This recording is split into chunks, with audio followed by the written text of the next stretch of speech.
the one-act players present The Adventures of Sherlock Holmes. Today's adventure, a scandal in Bohemia.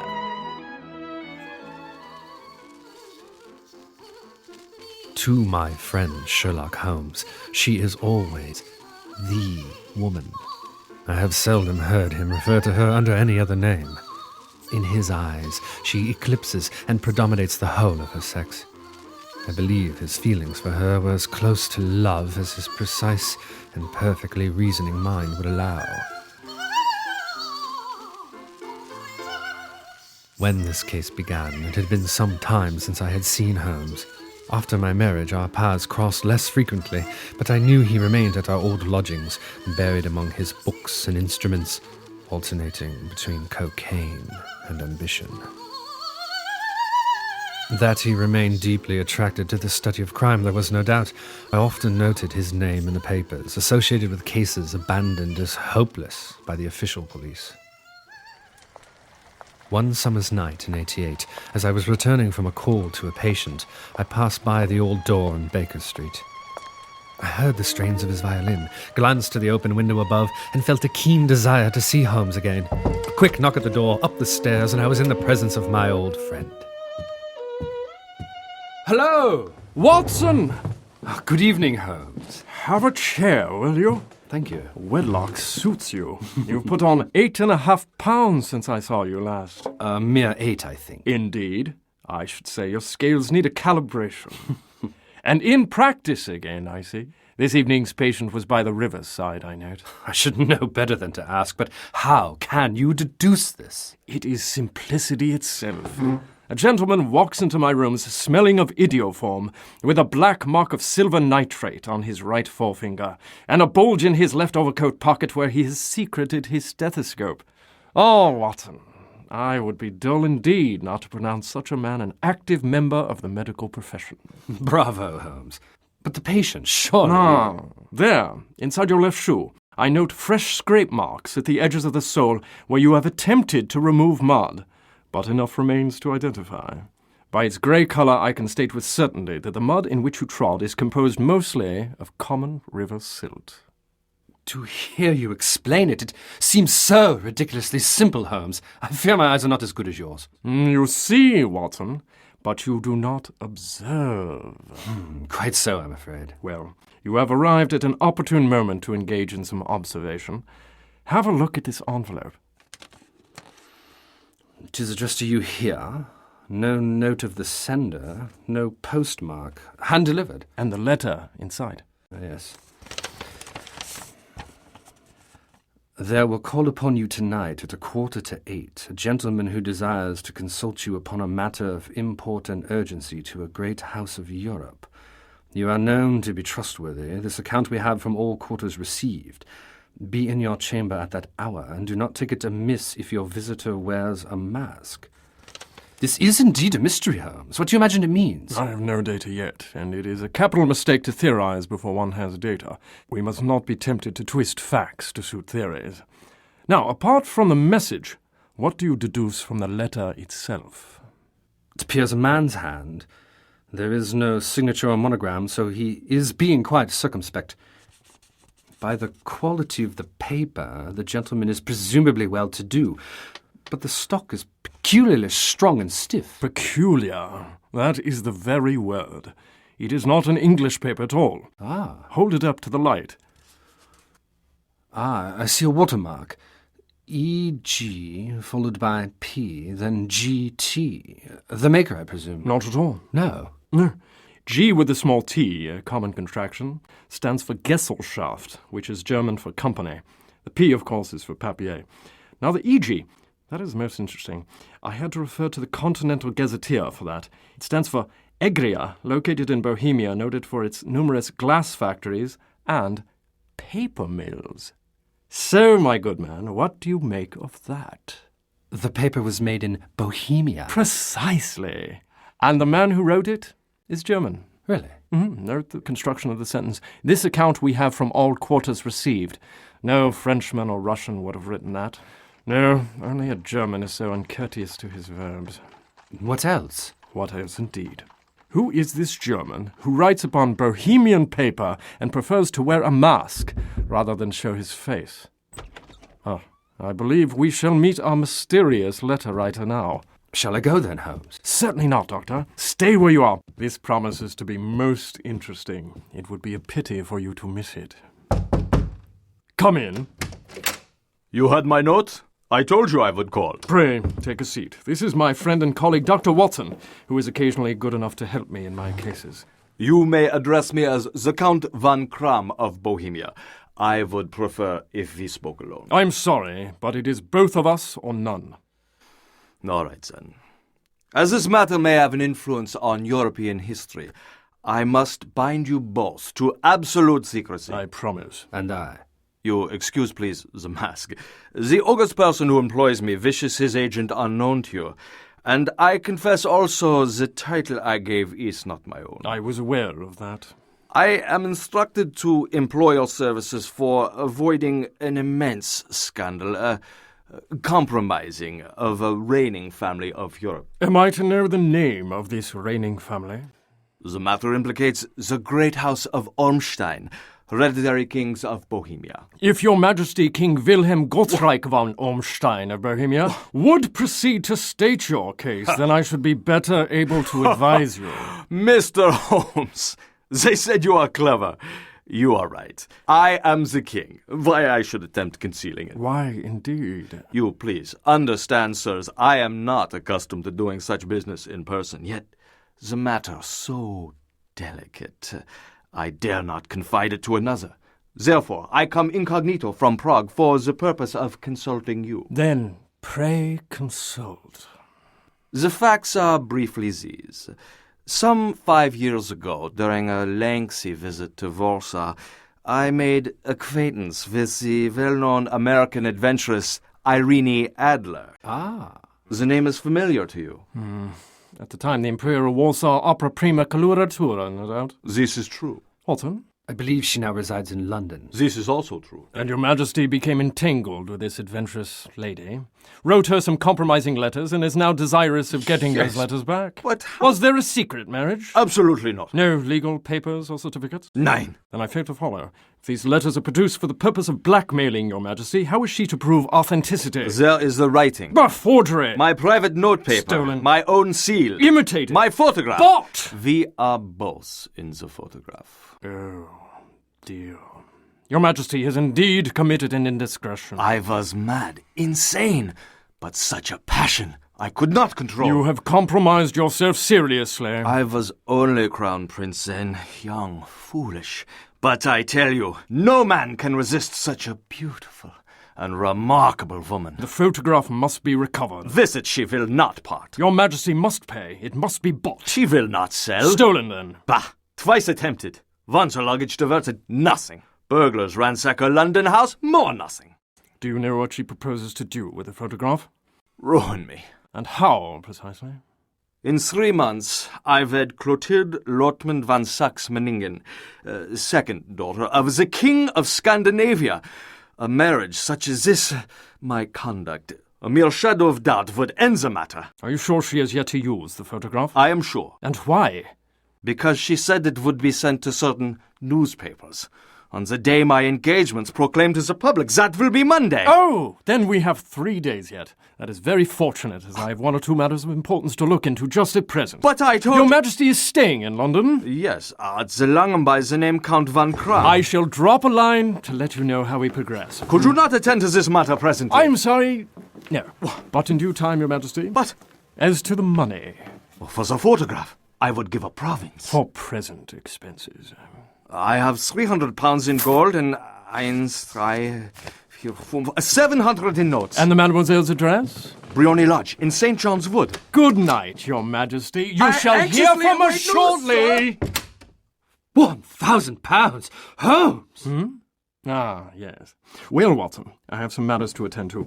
If you would be so kind as to return here tomorrow at 3 o'clock, there will be a task for us to accomplish. Well, of course. I shall see you tomorrow.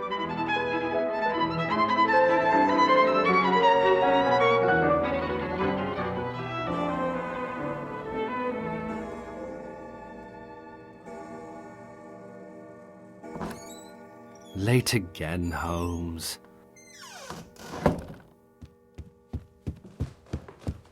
Oh, Watson, sorry to keep you waiting, but I've had quite the adventure.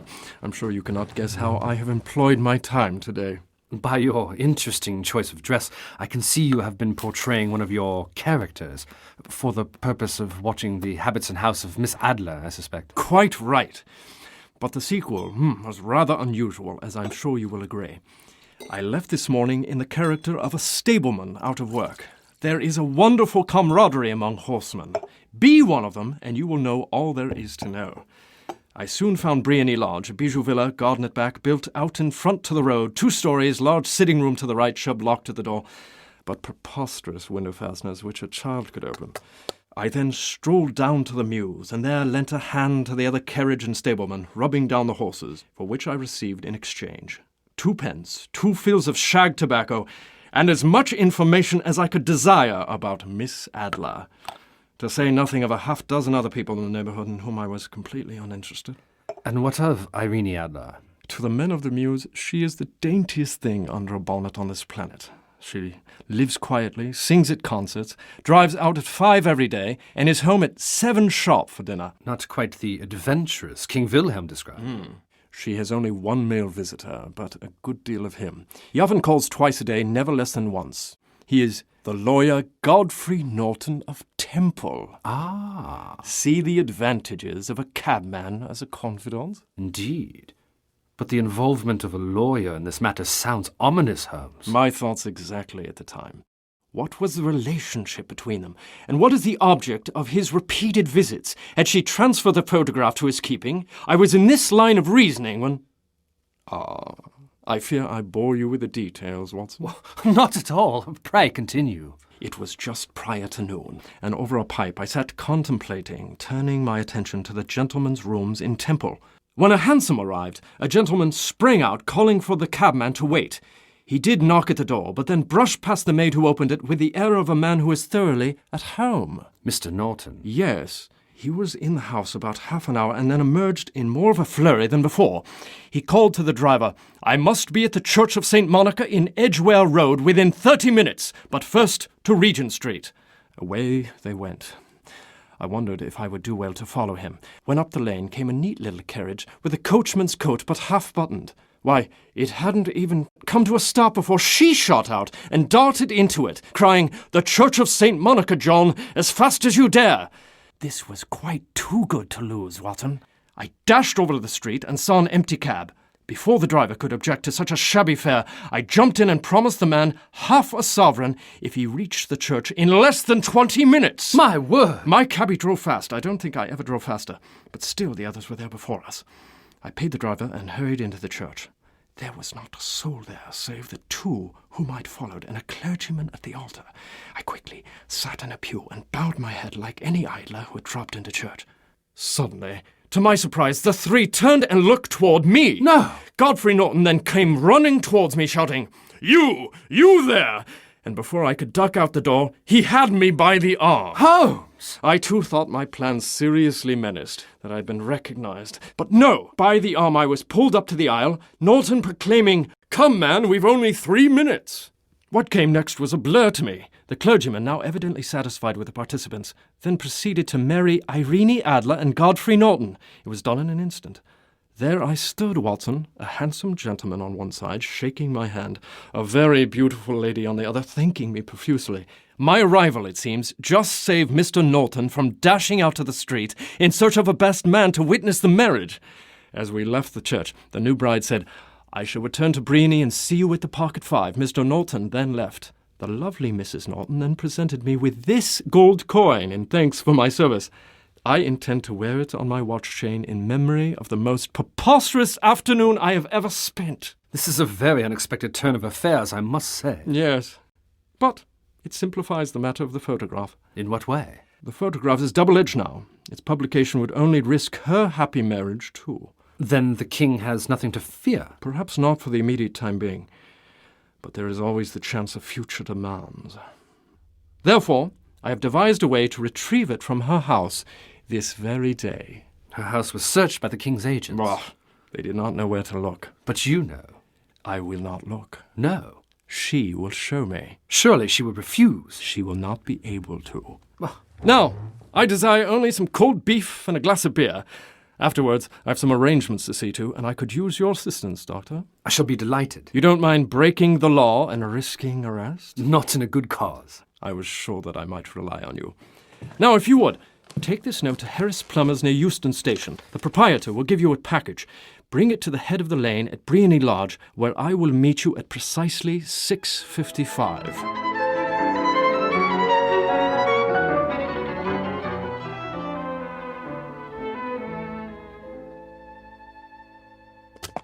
If you could wait here, my good fellow, I shall be back shortly. Watson, this way. We have but a few moments. Holmes, you're dressed as a clergyman. An inspired choice, given this afternoon's events. You have the package? Yes, of course. Good. Everything is arranged. We but wait the imminent arrival of Miss Adler, Madame Norton. Now, Watson, there will be some commotion, perhaps some slight unpleasantness. But you must not interfere, you understand? I am to be neutral. To do nothing whatever. When it is ended, I shall be conveyed into the house. At this moment, position yourself there, at the base of the window. Right. Inside, I will ask for air to clear my head, and the window will be opened wide. In your pocket, you have a self-igniting plumber's smoke rocket. Pull the cap, toss the rocket into the room, and shout a warning of fire. Others will quickly carry forward the alarm, while you return to the top of the lane and await my arrival. I hope I have made myself clear. Perfectly. You may rely on me completely. Excellent. Ah, I hear the lady's carriage. I must prepare for my role.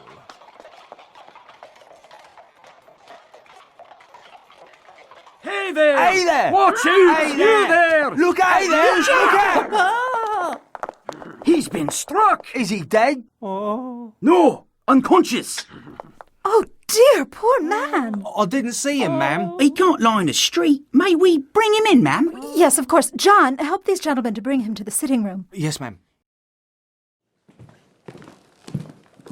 Here, gentlemen, in here. I'm feeling fine, really. Please, I can stand. Oh, Hang on there, Vicar. You took a blow to the head. Sit him down on the sofa. thank you. Yeah, perhaps some fresh air will help clear my head. Oh, of course. I'll get the window, ma'am. You are too kind. Fire! Fire! Fire! Fire! Fire! Hold, driver. One moment more. Into the cab, Watson. Driver, the Langham Hotel.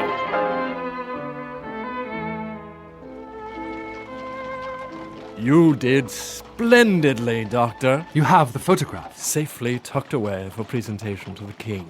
You were in the house for so short a time. How did you find it? She showed me, as I told you that she would. But... I'm still in the dark. It is no mystery, my friend. You, of course, saw that everyone on the street was an accomplice. Yes. When her carriage came down the lane, I stepped close and improvised being struck. The cries of the crowd reinforced the deception.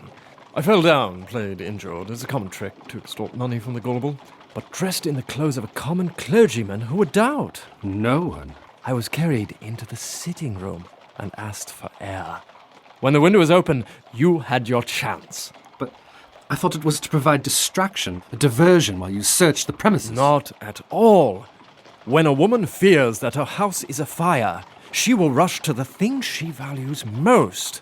A mother grabs at her baby, a young woman her jewel case, and our adventurous Irene Norton rushes to retrieve The photograph. the photograph. Exactly.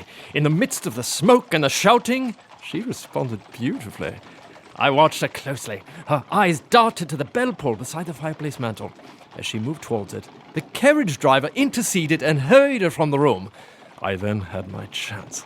Behind the bell pull, I found a loose seam in the wallpaper, and there, tucked behind the paper, I found the photograph.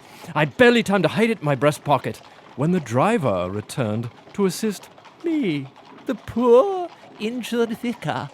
I think he was quite surprised as I ran right past him and out the front door. Well done, Holmes. The king will be pleased. Yes, he will. Our work is nearly complete, Watson. The Langham, gentlemen. Here you are, driver. Thank you, sir.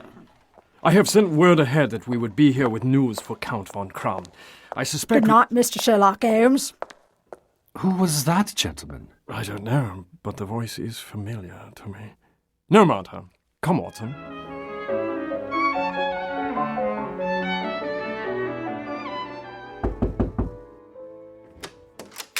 Good evening, Your Majesty. You have news for me, Mr. Holmes? More than that, we have retrieved your photograph. Splendid. There is other news as well. Yeah? Irene Adler is married. Married?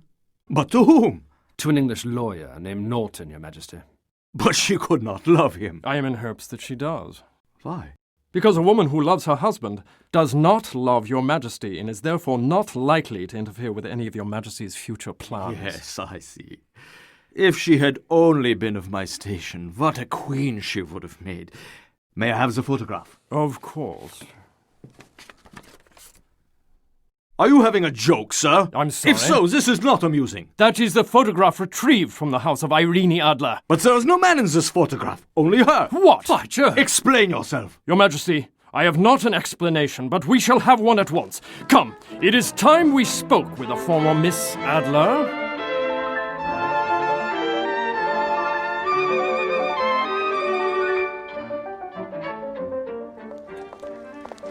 We shall soon have an answer, Your Majesty.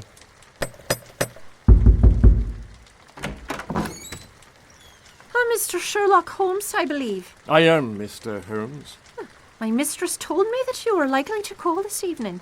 She's left with her new husband for the continent. She has left England. Yes, sir. The photograph! All is lost. Perhaps not. I say, excuse me, sir. It was here! I say... What is it, Holmes? Where earlier the photograph was hidden, I now find a note addressed to me. Indeed. Gentlemen, what is the meaning of this? I demand an Your explanation. note, Holmes. Pray, what does it say? One moment. Remarkable. Truly remarkable. Mr. Holmes! Here, Watson, read it. My dear Mr. Sherlock Holmes, allow me to commend your performance. Until the alarm of fire, I was taken in completely. You had done so well that, I admit, I did nearly betray myself. But at the last moment I managed to restrain my impulses. Remember, I too am an actress. And after I noted your keen observation of my actions, I engaged in a little play acting, just as you had done, to divert your attention where I wished. Then as I stood outside my house, I wondered if you had been misled, and if you had found what you thought was the desired item. Well, I did not wait long before the poor injured vicar came racing through the front door and up the lane. A most miraculous healing, I must say. As by now you have viewed the photograph taken from my sitting room, you realize I was quite prepared to deceive anyone who sought to retrieve that other item against my will. My ruse successful, I was prepared to let you go, but I was seized by the sudden notion that the vicar in my sitting room was the very same stableman who had stood at my wedding not hours before. How could this be? It was most stimulating. I could not resist. I simply had to know the true identity of such a formidable antagonist. I quickly summoned my carriage with the purpose of following you. As our two coaches crossed town, I thought hard on what had transpired this day, and concluded that if a certain gentleman were to employ an agent to seek a certain item, and this person, twice in disguise, could fool me, why, it could only be the celebrated Mr. Sherlock Holmes. I was sure you had set out to meet with this certain gentleman, and as the gentleman's habits are well known to me, your destination could be none other than the Langham Hotel. With this knowledge, I was able to stop at the head of the hotel drive, while you proceeded on towards the grand entryway. This allowed me time to don my driver's overcoat, hurry down the sidewalk, and arrive just in time to wish you an impudent good night, Mr. Sherlock Holmes. I then returned home, penned this note, and left to meet my husband, and embark this very night on our honeymoon. Therefore, when you arrive, you will find the nest empty. You may tell your client that he has nothing to fear from me, so that he waste no more effort in this matter. I willingly part with what was but a memento of a once fine man. But now may he know that I love and am loved by a better man than he. I remain, my dear Mr. Sherlock Holmes, very truly yours, Irene Norton, Nay, Adler. Adler. Amazing. This is for you, Your Majesty. Oh, mein Gott! It is a photograph! I do not understand this. She had us both, and has shown mercy. She outthought and outwitted us both, yet even with the upper hand she has capitulated. What a woman! Would she not have made an admirable queen? Pity she was not on my level. Yes, it appears that she is indeed on a very different level to Your Majesty. Thank you, Mr. Holmes. Well, I have what I sought after. I am indebted to you. How can I reward you? This ring? Your Majesty has something which I value even more highly. Name it. The other photograph. The one I took from here earlier. Irene's photograph? Certainly, if you wish it. Here, it is yours. I thank you, Your Majesty. Then, there is no more to be done on the matter, and I have the honour to wish you a very good morning.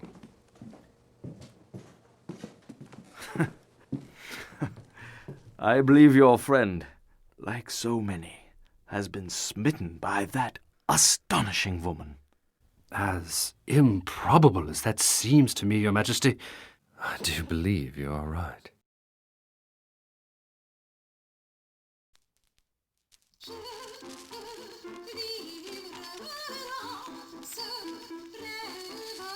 You have been listening to A Scandal in Bohemia, based on the original story by Sir Arthur Conan Doyle. Adapted for one-act audio theater by Glenn Carlson and Scott Crisp. Recorded at Lindner Sound in San Francisco, with Scott Crisp as Sherlock Holmes, Glenn Carlson as Dr. Watson, John Parsons as the King of Bohemia, Blanca Florido as Irene Adler, and featuring Blancett, Reynolds, and Geoff Arnold. Produced and directed by Glenn Carlson and the One-Act Players, who invite you to visit our website at www.oneact.org.